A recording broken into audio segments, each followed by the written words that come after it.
नमस्कार, स्वागत है आपका डेली करंट अफेयर शो पर। आज 26 मार्च 2022 के करंट अफेयर शो के साथ मैं राजीव शर्मा आपका स्वागत करता हूं। आज की वीडियो में हम डिस्कस करेंगे विश्व का पहला वन्य जीव बॉन्ड GSAT-7B सैटेलाइट, बरसामा शील्ड 2022, अर्थ आवर 2022 और उत्तर प्रदेश की नई विधानसभा। इसके अतिरिक्त कुछ अन्य महत्वपूर्ण प्रश्न जो आने वाले गवर्नमेंट एग्जाम्स में आपके लिए यूजफुल हो सकते हैं। इस वीडियो को लाइक जरूर करें, शेयर जरूर कर दें अपने दोस्तों के बीच और चैनल को कर ले सब्सक्राइब। साथ ही आप हमसे जुड़ सकते हैं हमारे टेलीग्राम चैनल्स पर। इसके लिंक डिस्क्रिप्शन बॉक्स में आपको मिलेंगे, जहां पर सारी वीडियोस की लिंक्स और PDF आपको मिलते रहेंगे। तो चलिए शुरू करते हैं आज का करंट अफेयर शो पहले क्वेश्चन के साथ। क्वेश्चन नंबर 1, हाल ही में चर्चा में चल रहे GSAT-7B उपग्रह विशेषता किसके प्रयोग के लिए है? तो देख लीजिए ऑप्शंस हैं। भारतीय मौसम विज्ञान संस्थान, आसियान देशों के लिए, भारतीय सैन्य संचार सेवा के लिए या रेलवे संचार सेवा के लिए। तो देख लीजिए GSAT-7B जो उपग्रह है उसको सैन्य उपग्रह के रूप में विकसित किया गया है इसरो के द्वारा, जो सैन्य संचार जरूरतों के लिए कई तरह की सेवाएं प्रदान करने के लिए बनाया गया है। इसरो ने इसको डेवलप किया है और रक्षा अधिग्रहण परिषद डिफेंस एक्विजिशन काउंसिल ने 8,357 करोड़ रुपए की रक्षा सेवाओं के तहत इसके विकास को मंजूरी दी है। GSAT-7B के विकास के लिए अभी तक डिफेंस फोर्सेस के लिए भारत में कोई स्पेशल सैटेलाइट नहीं था जो केवल देश सेवा दे सके हमारी डिफेंस फोर्सेस को। अभी ये विकसित किया जा रहा है या इसरो के द्वारा, और जल्दी ही इसको सेना के द्वारा प्रयोग में लाया जाएगा। इसमें मल्टी बैंड संचार सहित उच्च बिट रेट दर तथा डेटा सुविधाओं के लिए कम बिट वॉइस रेट दोनों की सुविधाएं हैं। इस उपग्रह में विशेषतः यूज होगा रक्षा सेवाओं के लिए। नेक्स्ट क्वेश्चन देखिए, स्टीफन विल्हॉइट जिनका हाल ही में निधन हो गया है, इन्होंने क्या निर्माण किया था?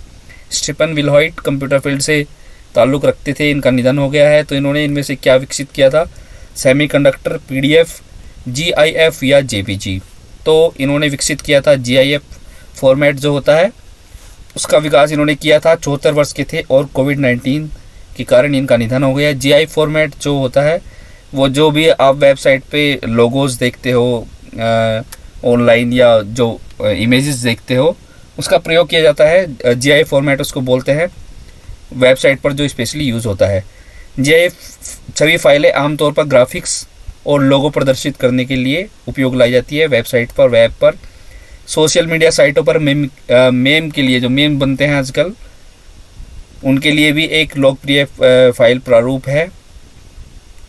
ये ऑक्सफोर्ड डिक्शनरी अमेरिकन डिक्शनरी 2022 में वर्ड ऑफ द ईयर भी रहा था GIF। इसी का विकास इन्होंने किया था स्टीफन विल्हॉइट जिनका हाल ही में निधन हो गया है। साथ ही में 2013 में इनको Webby lifetime achievement पुरस्कार से भी सम्मानित किया गया था। नेक्स्ट क्वेश्चन देखिए, RC लाहोटी जिनका हाल ही में निधन हो गया है, कौन थे? दोनों न्यूज़ इंपॉर्टेंट हैं, क्वेश्चन नंबर 2 भी और ये क्वेश्चन भी। तो ये देख लिए कौन थे? भारत के मुख्य न्यायाधीश थे, रक्षा सलाहकार थे, उच्चतम न्यायालय के वरिष्ठ वकील थे या पूर्व IFS अधिकारी थे? तो ये भारत के पूर्व मुख्य न्यायाधीश थे RC लाहोटी। 81 वर्ष की आयु में इनका निधन हो गया है।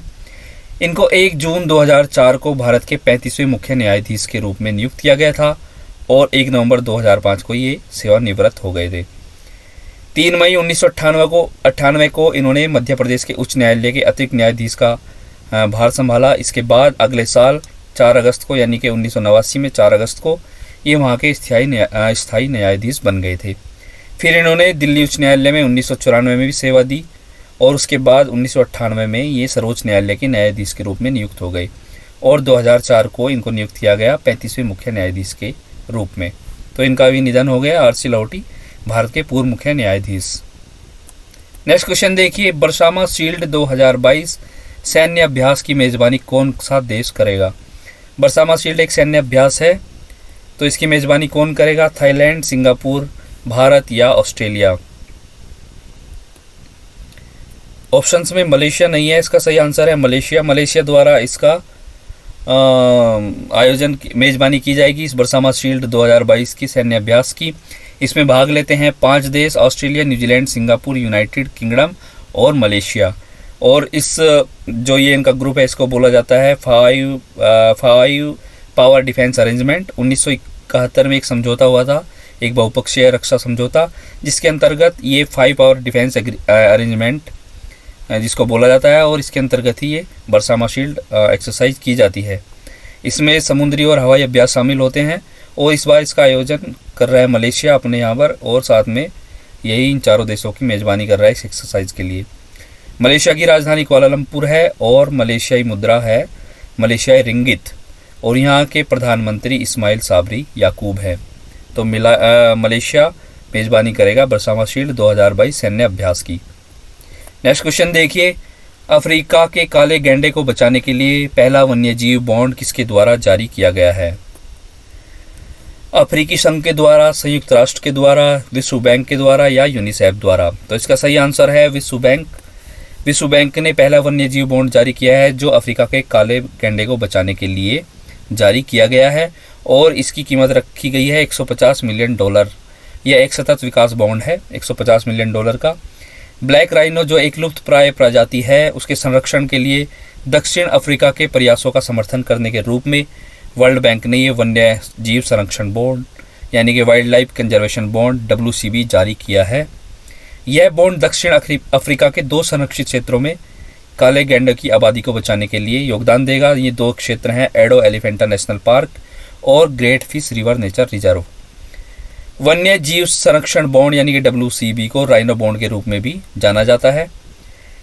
वर्ल्ड बैंक के बारे में इन्होंने बताया कि इसका दूसरा नाम है international bank for reconstruction and development, IBRD भी इसको बोलते हैं वर्ल्ड बैंक को, और इसका मुख्यालय है वाशिंगटन DC में।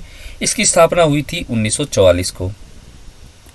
नेक्स्ट क्वेश्चन देखिए, गुलामी और ट्रांस अटलांटिक दास व्यापार के पीड़ितों की स्मृति में अंतर्राष्ट्रीय दिवस कब मनाया जाता है?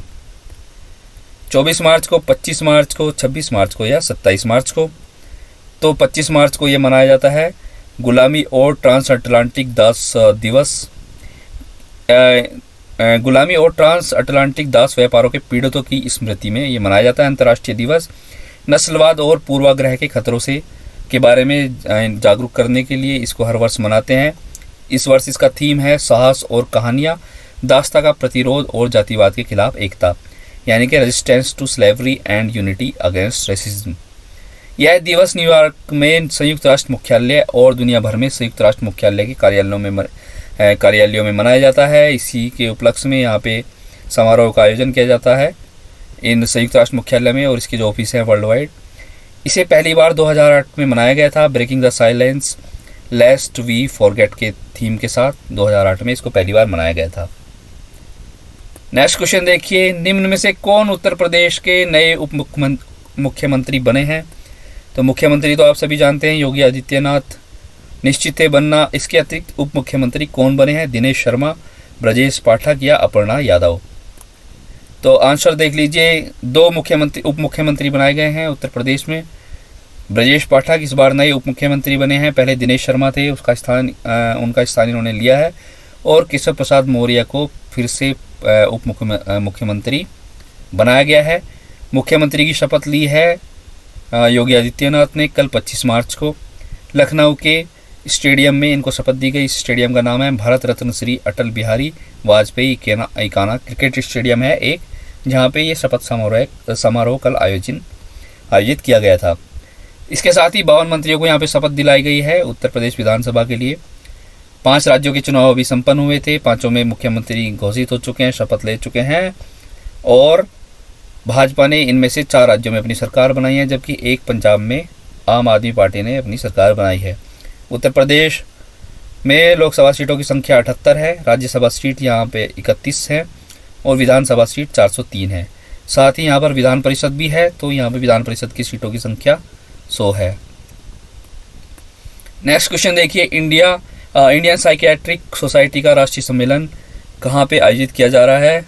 लखनऊ में, चेन्नई में, बेंगलोर में या विशाखापट्टनम में? इसका सही आंसर है विशाखापट्टनम में।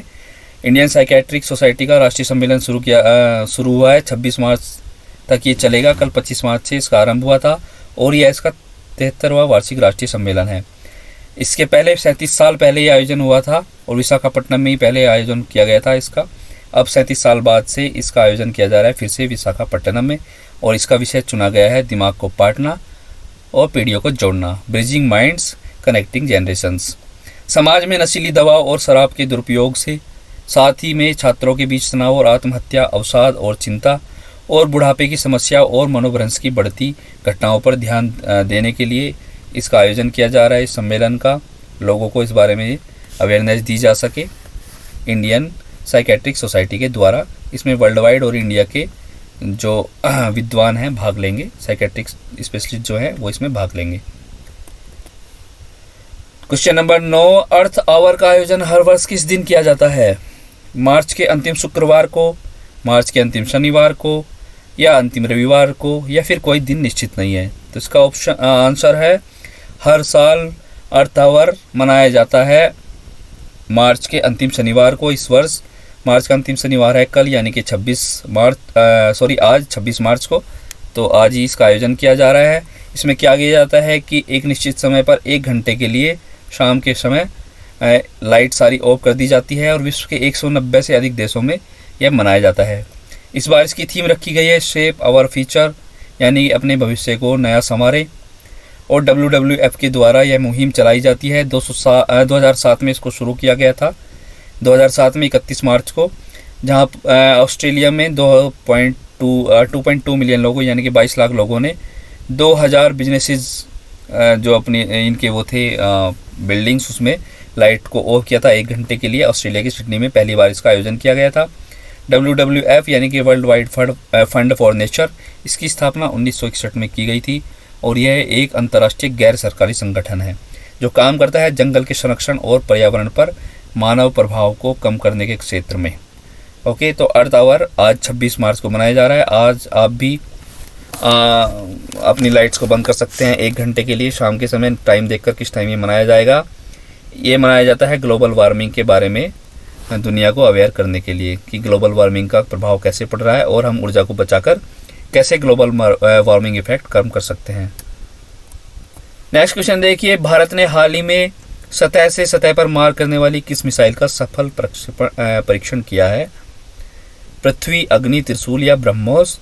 तो अभी हाल ही में भारत ने BrahMos surface to surface missile यानी कि सतह से सतह पर मार करने वाली ब्रह्मोस सुपरसोनिक क्रूज मिसाइल का परीक्षण किया है। अंडमान और निकोबार में इसका परीक्षण किया गया।